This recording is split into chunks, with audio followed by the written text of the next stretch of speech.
the Finance Minister, who is getting ready to speak and has just cut across. The Ministers of State, Shri Manikam and Shri Namo Narayan Meena, Ms. Naina Lal Kidwai, Shri Rajkumar Doot, Shri Adi Godrej, other members of FICCI, ASSOCHAM and CII, friends. I've been requested to make an opening statement for no more than about 10 minutes and then take questions. I have listened carefully to the three speeches delivered by the three presidents of the three chambers, and while I'm quite happy to respond to many of the suggestions, some require more careful study. And I assure each one of them that I've taken copies of their speeches and we will examine the speech very carefully and we will respond in due course. I've also two documents, one prepared by CII and the other prepared by FICCI, I think.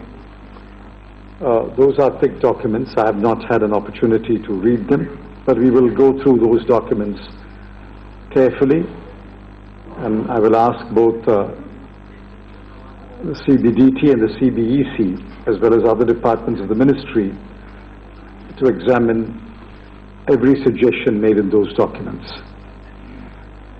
Budget making is not a one-stop or a one-stage exercise. It's also limited by the fact that the budget speech cannot run into hours. We have to limit our speech to about an hour and 45 minutes or so. Therefore, what we do on budget day is to only lay out a plan and priorities that concern the most essential issues. And in the budget speech, refer only to the main items.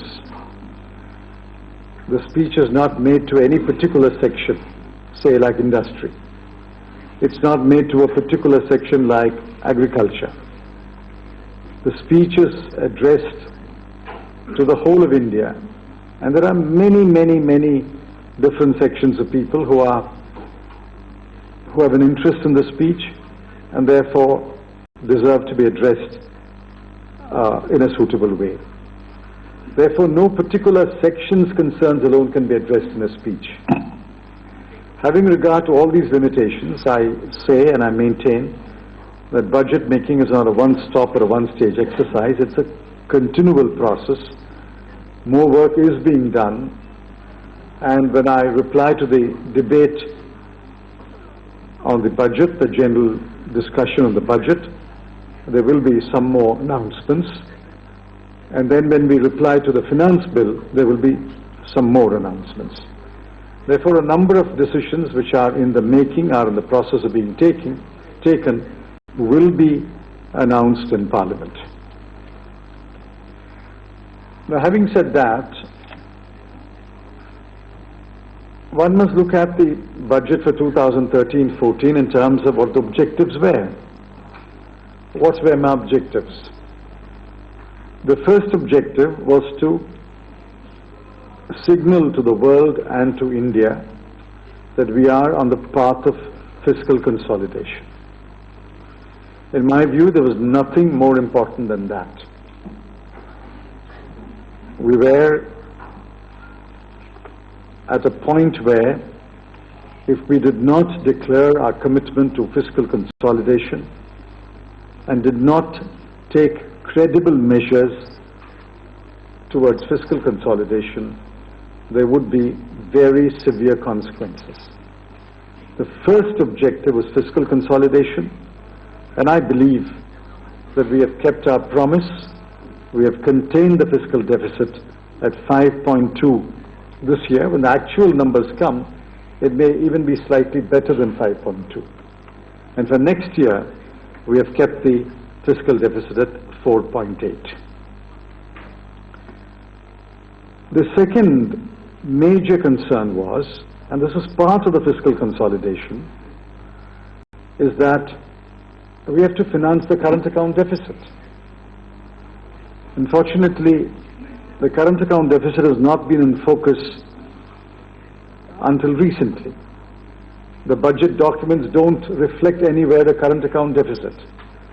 The current account deficit is a number that is on the books of the Reserve Bank of India and on the papers of the Department of Economic Affairs. We have never debated the current account deficit in the manner that we have debated the fiscal deficit or the revenue deficit. But today, the current account deficit is a more worrying deficit. While the fiscal deficit is indeed a matter of concern, the current account deficit is the more worrying deficit. In order to address the current account deficit, the surest way is to increase exports. We have to export to pay for our imports. Whether we import oil or coal or edible oils or pulses or capital goods or technology, we have to pay for those imports. And the only way a country can pay for those imports is by increasing exports. But exports won't increase overnight, especially in a constrained world economy, when many countries of the world are actually contracting. It's naive to expect that exports will increase dramatically in the short run. Therefore, I said, when the Commerce Minister announces the changes to the foreign trade policy by the end of March, we will stand fully with him to ensure that enough incentives and support are given to our exporters to export.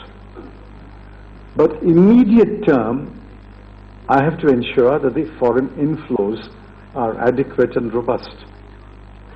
Otherwise, the current account deficit cannot be financed. Therefore, the second objective was to ensure that there is enough inflows of foreign investment. Be it FDI or FII, there must be copious flows of foreign investment. Today, we do not have the luxury to debate whether we want foreign investment or we don't want foreign investment. That's why I said in my speech, foreign investment is an imperative. We do not have the choice of either welcoming or spurning foreign investment. We have to ensure that foreign investment flows into India.